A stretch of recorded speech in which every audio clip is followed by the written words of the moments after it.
7일간의 고성초청법회 오늘 그 회항으로서 말석에 이렇게 동참을 함께 했습니다.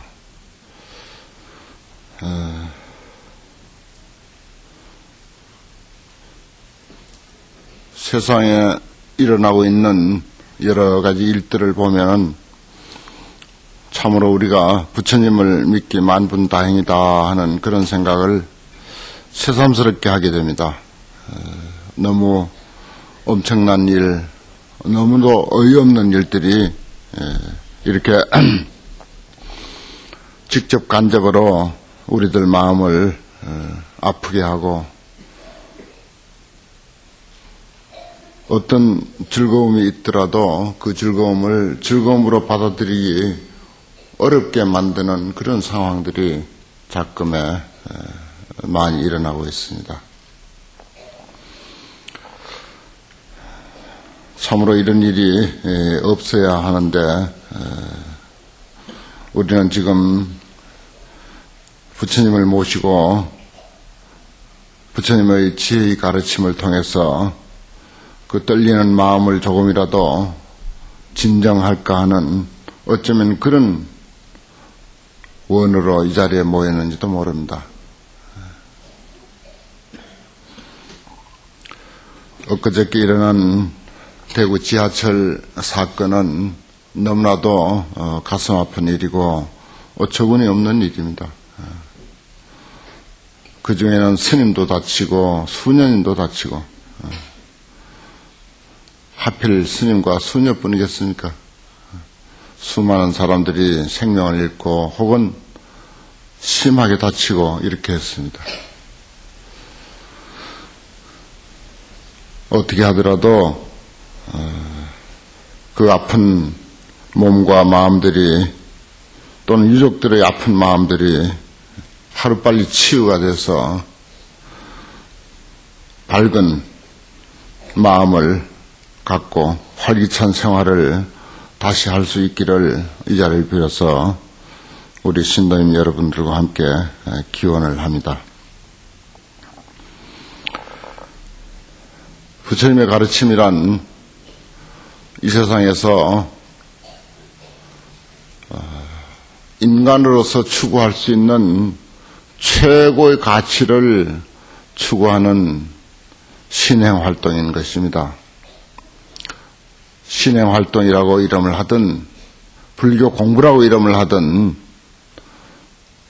불교에서 행하는 이런 법회는 인간으로서 추구할 수 있는 최고 가치를 추구하는 일이라고 하는 사실에 대해서 우리 불자님들이 늘 마음속에 새롭게 되살리고 과연 인간으로서 최고의 가치가 무엇이겠는가 하는 그런 그 화두를 놓지 말으셨으면 하는 그런 마음입니다. 그리고 불교는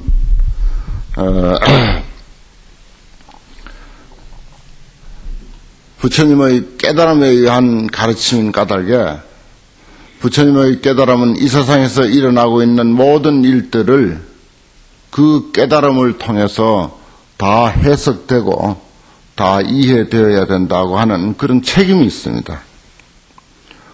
또 우리 불자들이 세상에서 아무리 엄청난 일, 새로운 일이 설사 일어나더라도 거기에 대해서 우리가 합리적인 해석을 하지 못하면 불자로서의 책임을 회피하는 일이고 불자로서 책임을 회피하는 일은 말하자면 부처님의 책임을 우리 불자가 회피하는 일에 불과합니다.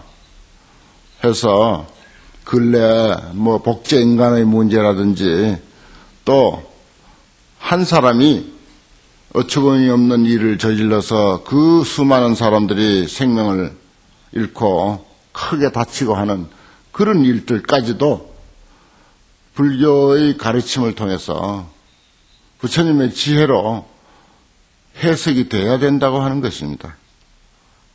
저는 그런 일이 있을 때마다 내가 불교에 몸담고 있는 사람으로서 내 인생을 통째 불교에 던지고 살아가는 사람으로서 불교의 가르침으로 우리 앞에 벌어진 그런 상황들이, 새로운 상황들이 설명되어지고 이해되어지지 않는다면 이것은 불교를 공부하는 의미도 없을 뿐더러 불교가 세상을 등지는 일이다라고 스스로 그렇게 생각하고 항상 우리가 그동안 미쳐보지 못했던 그런 상황들에 대해서 불교의 가르침으로 저 나름대로 이해하고 해석합니다. 그래서 이러한 기회에 그동안의 부처님의 좋은 말씀도 좋지만은 이러한 일들을 불교적인 관점에서 어떻게 해석이 가능한가 하는 것을 이게 한번 짚고 넘어가고 싶은 생각입니다.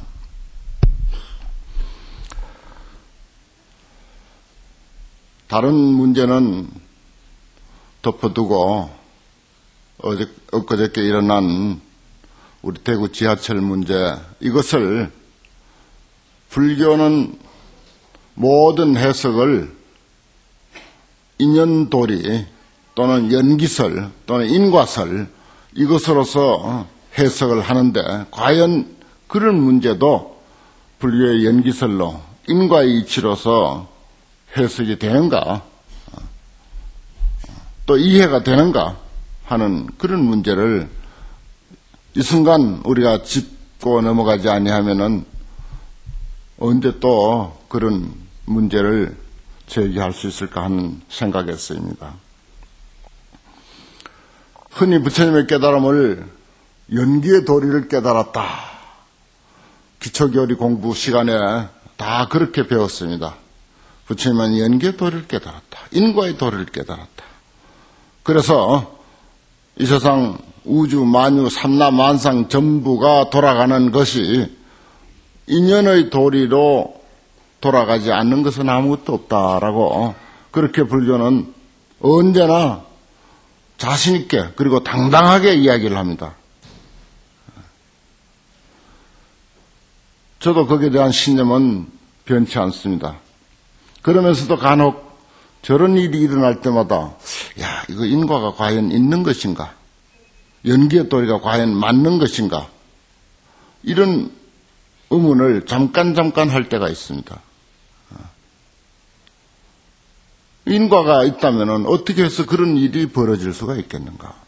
1대1의 원한 관계라면 또 모르거니와 어떻게 소수가 그것도 한 사람이 그 많은 다수를 저렇게 해칠 수 있는가?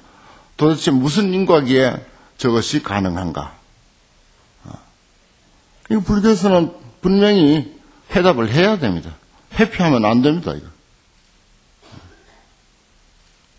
그러면 그동안 우리가 인과 이야기 해온 것이 말짱 거짓말이 됩니다. 사기가 되고 말아요. 불교에 들어오면은 한 두세 번만 불교 이야기를 들어도 인과 이야기를 듣게 되어 있습니다. 그만치 부처님의 깨달음이 인과의 도리요, 연기의 도리요, 또 불교의 전체적인 가르침이 현상을 이야기하는 데는 연기의 도리밖에 달리 다른 해석이 없습니다. 그렇다면 이 세상에 존재하는 모든 만물과 그리고 벌어지는 일체 사건들이 전부가 연기의 이치, 인과의 이치에 의해서 이루어진다고 하니 어떻게 이해해야 되겠는가? 어떻게 해석해야 저런 엄청난 일이 불교적으로 납득이 되겠는가 하는 문제입니다.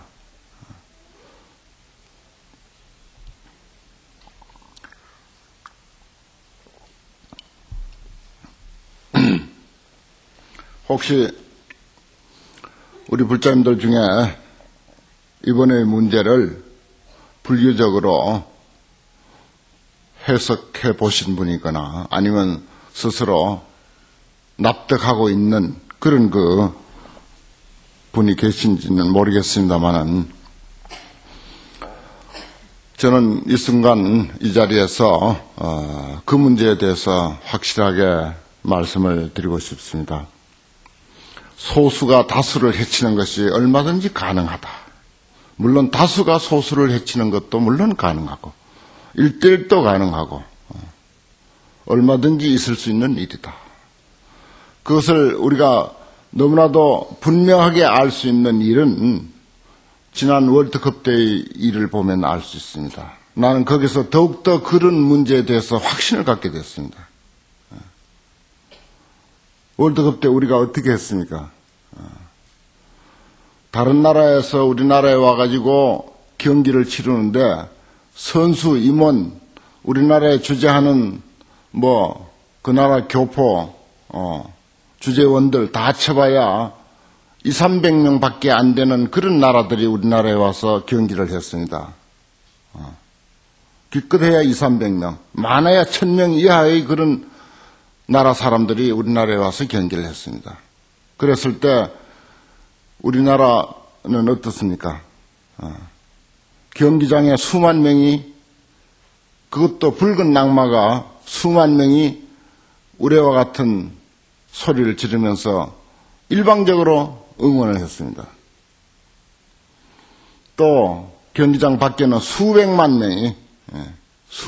명이 어쩌면 1000만도 넘는 그런 인구가 일방적으로 응원을 했습니다.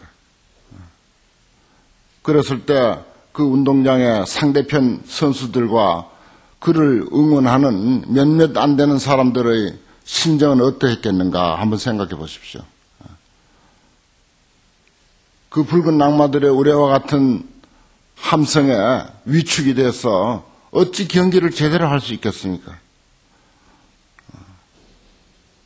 아마 이런 생각을 했을 거예요. 여기에서 우리가 살아나가는 것만으로도 다행이다라는 생각을 할 수 있었을 겁니다. 틀림없이 그런 생각을 할 거예요. 저렇게 정신없이 붉은 깃발을 휘날리면서 사람들을 삼킬 듯이 그야말로 삼키게 그냥 둔다면은 얼마든지 삼켜버릴 듯한 그런 일방적인 응원으로서 사람을 위축시키는데 그 위축받은 사람들은요 보통 심정이 아닐 겁니다. 그 정도 경기하는 것만으로도 큰 다행이고 아마 그 자리에 여러분들이 섰으면은 죽지 않고 살아나가는 것만으로도 큰 다행이라는 생각을 했을 겁니다. 틀림없이. 그 살벌하고 위협적인 그런 응원의 분위기라고 하는 것은 가히 상상을 초월합니다. 분명히 말씀드리건대 부처님의 정신으로는 편을 들고 편을 가르고 어느 쪽을 응원하고 어느 쪽이 지기를 바라고 어느 쪽이 이기기를 바라는 그런 것은 불법에는 없습니다. 이건 부처님 법은 아니에요. 우리 불자들이 했든 스님들이 했든 누가 했든 간에 어느 편을 든다든지 어느 편을 나눠서 응원을 하고 지기를 바라고 이기기를 바라는 것은 불법에는 없는 일입니다. 이건 진정한 불법에는 그것은 장애하지 않습니다. 절대 그런 일은 없습니다. 불교에는 여러분들 보살계 많이 받아보셔서 아시죠? 부모를 죽인 원수를 어떻게 하라고 했습니까? 원수라는 말도 쓰질 않습니다. 용서하라고 했습니다. 사랑으로 감싸주라고 했습니다. 그것이 부처님 마음이에요. 그 불교의 진정한 마음은 그런 것입니다. 우리나라 역사에 보면은 어떤 스님들은 우리 민족을, 우리나라와 민족을 지키자고 승군을 동원을 해서 전쟁에 나가서 수많은 사람들의 목숨을 상하게 하고 또 스스로도 상한 그런 역사가 많습니다. 그것도 불교는 아니에요. 엄격하게 말하면 부처님의 진정한 취지는 아니라는 사실을 알아야 됩니다. 그것은 부처님의 역사를 보면 알 수 있어요. 부처님 역사는 우선 두고 그 수많은 수백만 사람들이 기껏 얼마 안 되는 그 사람들을 그렇게 위협적으로 응원했을 때 그 사람들과의 우리와의 숫자 대비가 어떻습니까? 한 사람당 수천 명, 수만 명 돼요. 그럼 한 사람이 수백 명, 수천 명, 수만 명을 그 원결로서 그때 품은 그 원한으로서 얼마든지 해칠 수 있다는 사실입니다. 얼마든지 가능한 거예요. 그러니까 저런 일이 일어날 수 있습니다. 그러니까 그런 일이 일어나는 거예요. 절대 우리는 우리 부처님의 정말 우리가 붙잡고 부처님의 가르침이 정말 좋아서 부처님의 가르침대로 따르고 생활하겠다고 하는 그런 마음을 가지신 분이라면은, 진정으로 그런 마음을 가지신 분이라면 절대 어느 편을 들거나 어느 한쪽을 일방적으로 응원하거나 절대 그러는 것이 아닙니다. 그건 부처님 정신은 아니에요. 아닌 줄 알고 해야 됩니다. 간혹 어떤 사찰에서는 사람들을 동원해서 응원도 나가고 스님들이 또 동원해서 나가고 그렇게 한 예도 있습니다만은 그 다 부처님 정신은 아니라는 사실을 알고 해야 돼요. 하지 말라고는 할 수가 없습니다. 하지 말라 한다고 해서 말을 듣는 것도 아니니까요. 결코 부처님 정신은 아니라는 사실을 알아야 됩니다. 부처님은 어떻게 사셨습니까?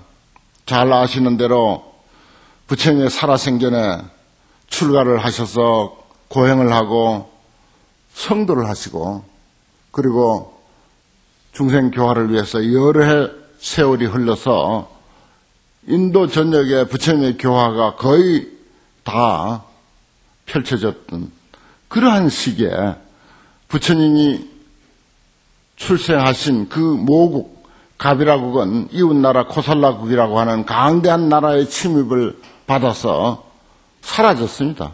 그게 부처님 살아생전의 일이에요.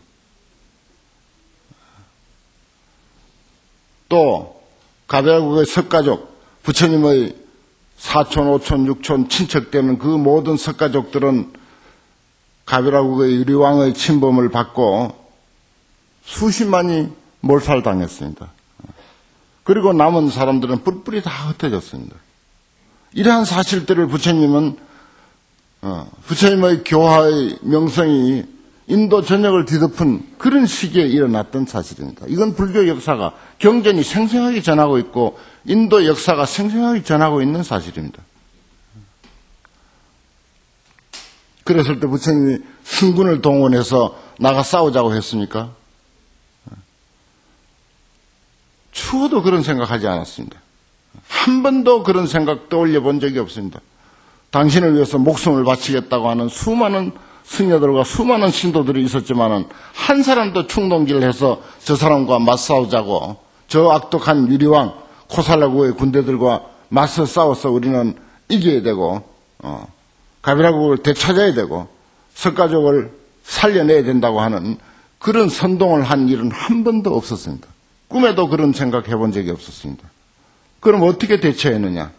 부처님은 연기의 도리를 깨달으신 분이라 다 그것은 인연의 이치다라고 생각을 하시고, 그 코살라국의 왕 유리왕이 석가족을 쳐들어가는 그 길목에 부처님은 어느 날 유리왕이 군대를 이끌고 간다는 소식을 듣고는 제자들을 데리고 바싹 마른 나무 밑에서 기다리고 있었습니다. 어떻게 하더라도 저 사람의 마음을 돌려보려고. 그러니까 유리왕이 멀리서 바라보니까 부처님이 계시니까 말에서 내려가지고 뛰어와서 부처님께 예배를 합니다. 바로 부처님의 모국 가비라국을 침범하는 그런 길목이지만은 그래도 워낙 훌륭하신 성자이신 부처님을 길에서 만난지라 어쩔 수 없이 내려와서 인사를 합니다. 그리고는 묻습니다. 부처님이시여, 어찌하여 저 무성한 나무 그늘이 많은데 이렇게 바싹 마른 나무 밑에서, 그늘 같지도 않은 이런 나무 밑에서 기다리고 계십니까? 라고 하니까 그대가 나의 모국 가비라국을 쳐들어가고 내가 태어난 내 친척 석가족을 무참히 무찌르려고 가는 이 마당에 내 마음이 어떠하겠는가? 내 마음은 저 타들어가는 나무와 같다. 바싹 마른 이 대지와 같은 것이다. 이렇게 이야기를 했습니다. 그러니까 그 유리왕이 그 말을 듣고는 감동을 했죠. 그래서 군대를 철군을 합니다. 그리고 며칠 지나서 이 유리왕은 또 그 가비라국을 삼키고자 하는 그 야욕을 버리지 못하고 또 군대를 이끌고 또 쳐들어갑니다. 부처님은 또 그 길목에서 똑같이 지난 날과 똑같이 그러한 모습을 보였습니다. 그리고 역시 그렇게 대답을 했습니다. 그래서 두 번째 또 물러갔어요, 유리왕이. 그리고는 세 번째 또 며칠 후에 유리왕은 그 한 나라를 삼키고자 하는 그 욕심, 무지막지한 그 야욕을 어떻게 억누를 길 없어서 또 쳐들어갑니다. 그럴 때 부처님은 세 번째는 그 자리에 서 있질 않았습니다. 유리왕이 그 모습 보고 더 참을 유리왕도 아니고 부처님 말씀 들을 사람도 아니고, 그렇다면 부처님이 거기서 그 사람을 만류할 수도 없는 처지죠.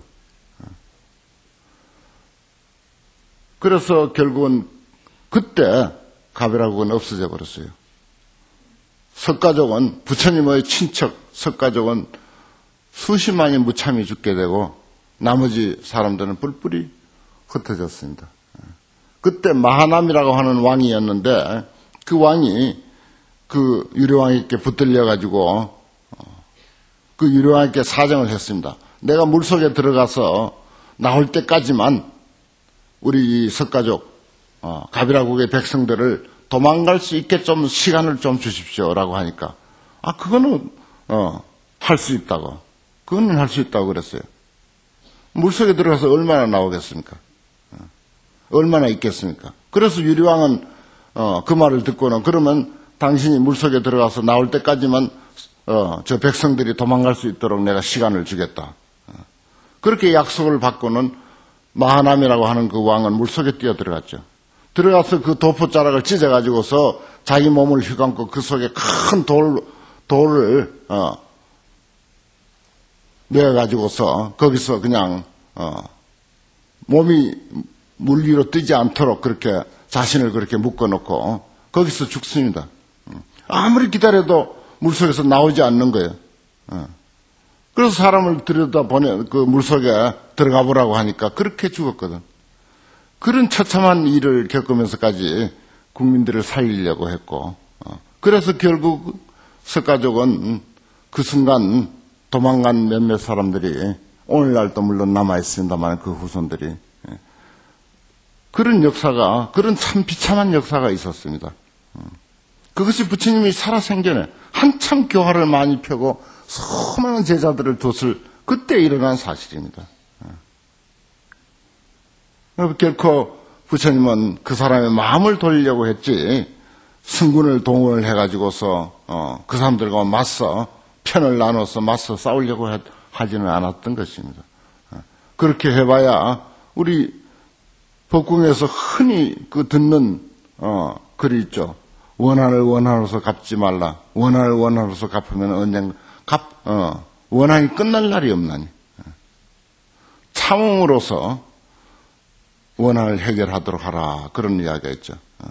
사실은 그냥 참는 건 아닙니다. 이치를 알아야 돼, 이치를. 분명히 거기선 어떤 연기의 도리가 그 속에 있는데 우리가 몰라서 그것을 그 이치를 모를 뿐입니다. 이치를 알면 참게 돼 있어요. 이치를 모르고 참으려면 힘들죠. 또 한계가 있죠. 그래서 흔히 우리가 하는 말이 참는데도 한계가 있다 해가지고 그동안 참던 거 그냥 몇 배로 폭발해가지고서 엄청난 일을 저지르기도 하고 합니다만은 그렇습니다. 그래서 부처님은 그 연기의 이야기를 그렇게 많이 했던 것입니다. 결국 불교 안에서는요, 편 나누고 누구 편 들고 그렇게 하는 것이 아닙니다. 승군도 불법 안에서는 사실은 부당한 이야기예요. 그건 민족주의자지 진정한 부처님의 정신을 가진 사람들은 아닙니다. 분명히 그것은 짚고 넘어가야 될 사항이에요.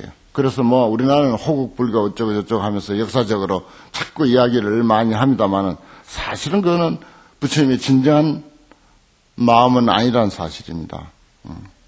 그래서 참으로 어려운 주문이긴 합니다만은 우리 진정 불자라면은 어떤 편을 들고 한쪽에 치우치고 하는 그런 일은 결국은 저런 상황을 불러오게 되었습니다.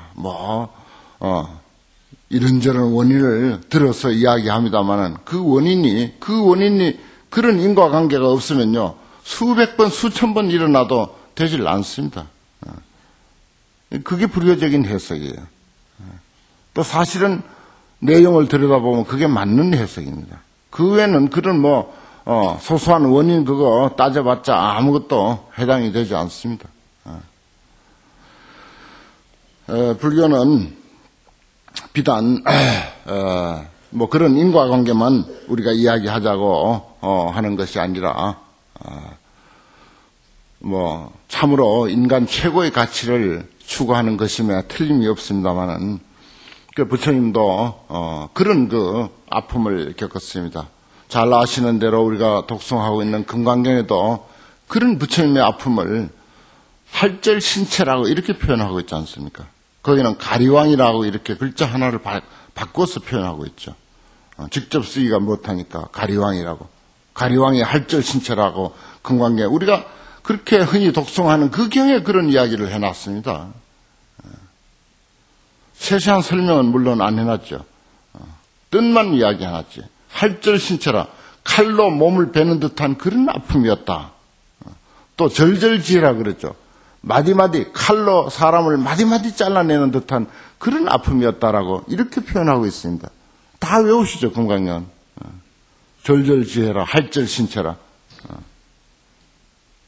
그런 아픔을 겪었으면서도 나는 거기에 대해서 무아상, 무인상, 무중생상, 무수자상으로 나는 마음을 탁 비웠노라. 나라고 하는 생각을 나는 거기서 전혀 갖지 않았노라. 라고 이렇게 부처님은 거기서 수례를 하고 있습니다. 우리가 금강경을 늘 읽는 그 내용이 바로 그 원래의 뜻은 부처님이 겪었던 그 아픔을 그대로 거기서 그려놓은 것입니다. 이게 참 불교 믿기가 어려운 거예요. 진짜 불교 믿기는 이렇게 어려운 것입니다. 어찌 부모 죽인 원수를 용서할 수 있겠습니까? 어찌 우리나라를 침범하는 사람들을 미워하지 않을 수가 있겠습니까? 어찌 그 사람들을 무찌르지 않을 수가 있습니까? 그리고 우리 편을 도와서 응원하지 어떻게 남의 편을 응원할 수가 있겠습니까? 대접할 수도 없는 거죠. 중생심이라고 하는 것은 그게 참 어려운 것입니다. 그러나 우리가 고성초청법회 불교 최궁극의 이야기를 우리 마음에 이해가 되든 안 되든 우리는 분명히 듣고 마음에 새겨야 할 그런 자리입니다.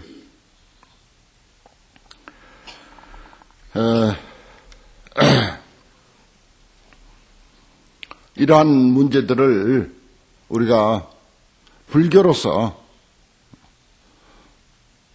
해결해야 할 그런 그 대안, 그것이 언제쯤 통용될는지 안 될는지는 모르지만 궁극적으로 불교의 대안은 사람에 대한 올바른 이해를 갖는 것이다. 나는 그렇게 말하고 싶습니다. 사람에 대한 올바른 이해. 사람이 뭐냐? 유교의 말과 같이 사실 천지지간 만물지중의 유인이 최기라. 사람보다 더 존귀한 게 없습니다. 어느 종교, 어느 철학을 막론하고 사람보다 더 존귀하게 이야기한 데가 없습니다. 불교에 있어서는 더욱더 그렇습니다. 사람의 진정한 가치, 사람의 진정한 존귀함을 알고 그것을 깨닫고 그 존귀함을 높이 사주는 일. 이것이 무엇보다도 중요한 일이다. 불교에는 연기의 도리나 앞서 말씀드린 인과의 이치나 무슨 조상을 천도하는 이치라든지 기타 등등 얼마나 여러 가지 교리들이 많은지 모릅니다. 그렇지만 그 중에서도 가장 중요한 것은 인간에 대한 진정한 이해, 인간의 진정한 가치를 깨닫는 일이다.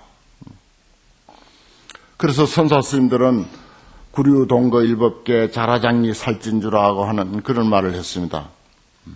이 세상 이 우주간에 각양각색의 인간들이 그리고 각양각색의 생명체들이 이렇게 살아가고 있다.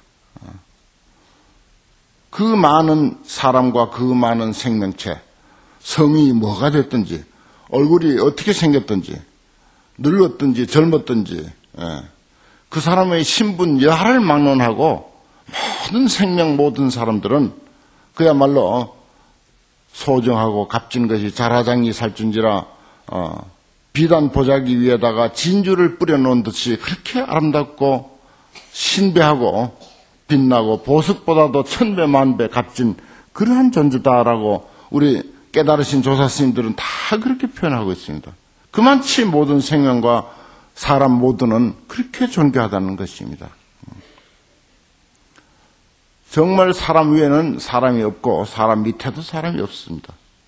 그리고 부처님께서 깨달으시고 조사 스님께서 깨달으신 그 사람에 대한 진정한 가치는요, 우리가 정말 평생 두고 공부를 해야 할 그런 내용입니다. 우리가 보통 알고 있는 그런 그 사람에 대한 이해 가지고는 안 되는 거죠.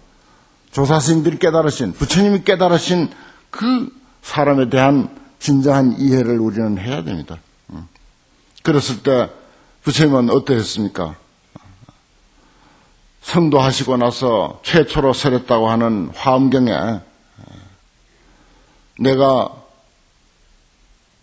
도를 이루고 보니까 모든 중생들을 살펴보니, 도를 이루고 나서 모든 중생들을 살펴보니 일체 중생들이 모두가 열애의 지혜와 덕상을 전부 다 갖추고 있더라. 열애와 똑같더라. 그런데 단 모르고 있을 뿐이더라. 모르고 있을 뿐이더라.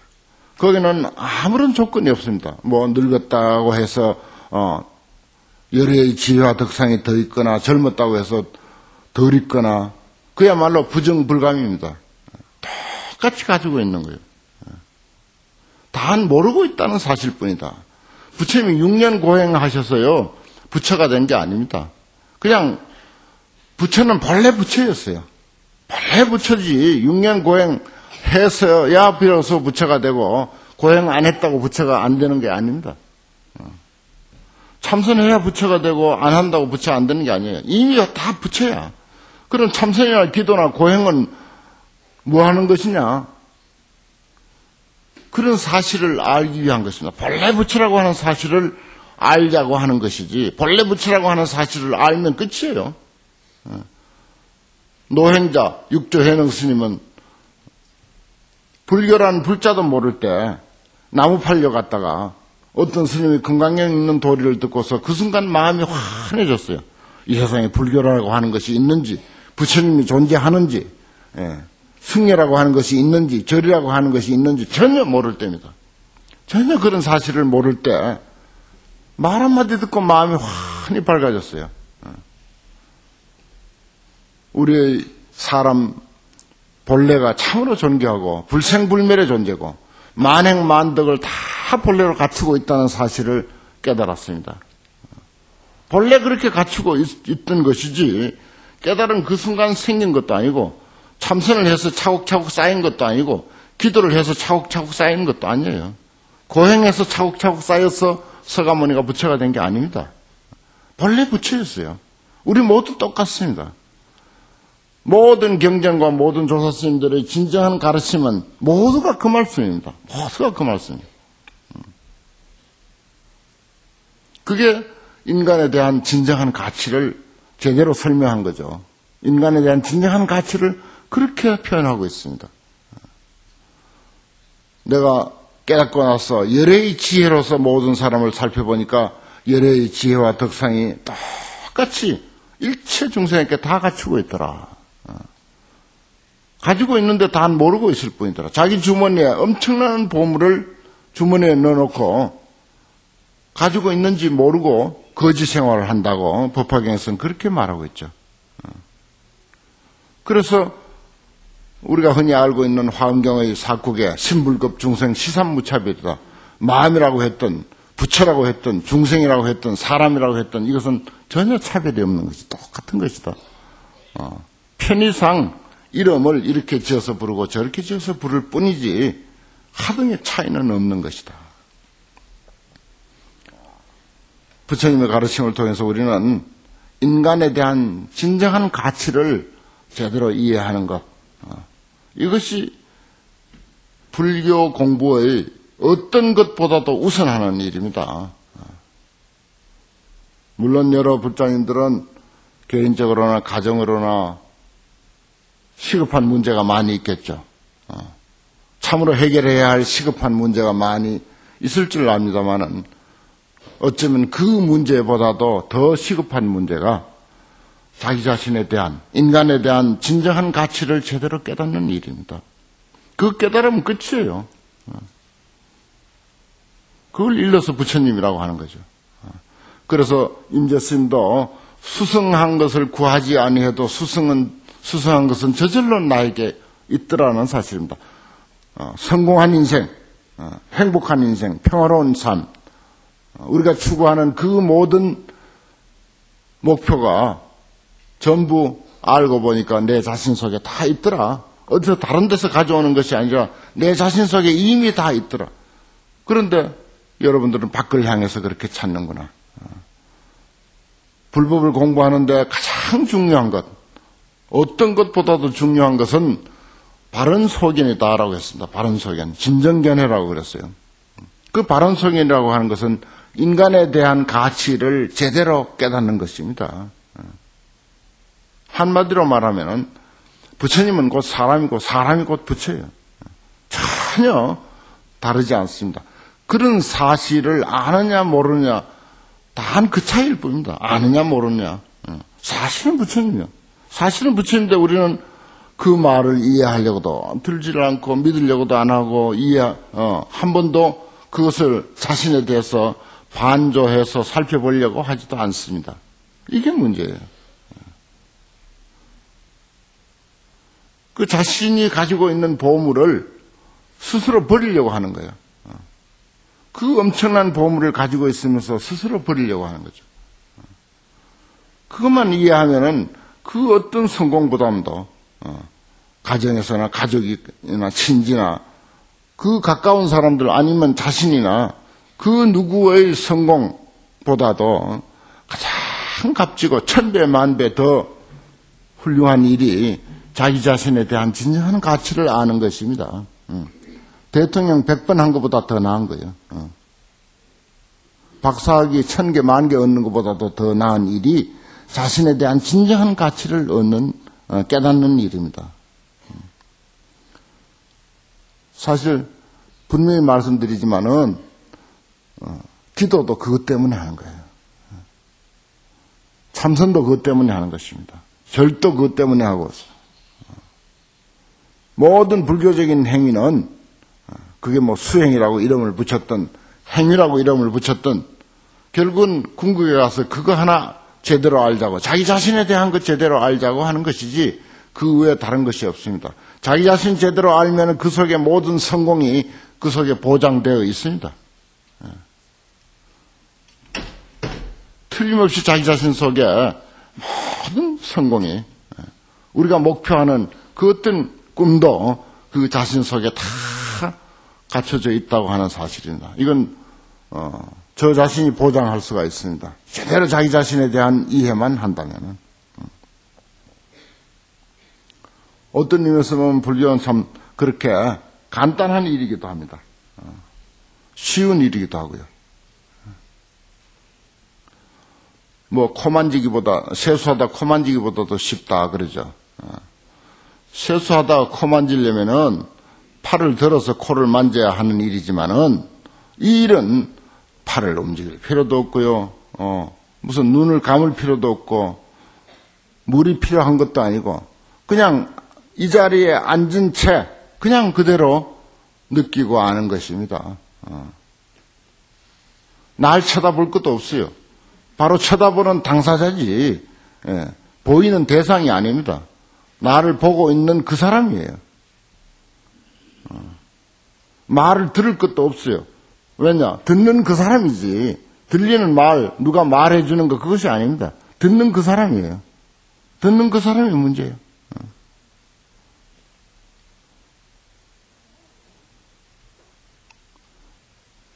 정말 이것은 1000만 번 강조해도 지나치지 않는 그런 불교의 궁극의 가르침인 것입니다. 또 불교가 인생 최고의 가치를 추구하는 가르침이라고 말씀을 드렸습니다. 인생 최고의 가치가 무엇이겠습니까? 자기가 갖고 있는, 자기 자신의 진정한 가치를 깨닫는 일입니다. 그러면 그 속에 다 있는 거죠. 바로 그 자신입니다. 우리는 우리 자신을 알고 있는 것이 100만 분의 1도 모르고 있어요, 사실은. 100만 분의 1도 우리가 우리 자신을 그렇게 알고 있지 못하다는 사실입니다. 부처님의 가르침이 다행히 있어서 그래도 우리는 우리들 자신을 이렇게 엿볼 수가 있습니다. 궁극으로 말씀드리면은 모든 생명체, 모든 사람들은 진실로 수행을 했든 안 했든 거기엔 전혀 관계없이 고스란히 부처님의 만행만덕과 지혜와 덕성을 그대로 갖춘 부처님이라고 하는 사실입니다. 그러므로 우리는 자신만 그런 것이 아니라 다른 사람도 그렇게 다른 사람을 부처님으로 받들어 섬기자. 사람들을 부처님으로 받들어 섬길 때 무슨 테러가 있고 무슨 전쟁이 있겠습니까? 우리가 부처님으로 이해 못하다 보니까 받들어 섬기지를 못해서 그런 거예요. 우리 불자들이라도 사람에 대한 가치를 진정으로 이해하고 받들어 섬긴다면은 그런 일이 없습니다. 어떻게 부처님이 부처님을 죽일 수 있습니까? 있을 수 없는 일이죠. 그러니까 부디 우리 불자들이라도 모든 사람들을 부처님으로 받들어 섬기면은 우선 저 자신이 행복하고 그도 행복하고 그래서 세상이 다 행복해집니다. 그 길 외에 평화와 행복을 가져오는 길은 없습니다. 단연코 말씀드리지만 그 길 외에는 어떤 방법도 평화와 행복의 진정한 길은 없다고 하는 사실을 말씀드립니다. 오늘 법회 여기까지입니다.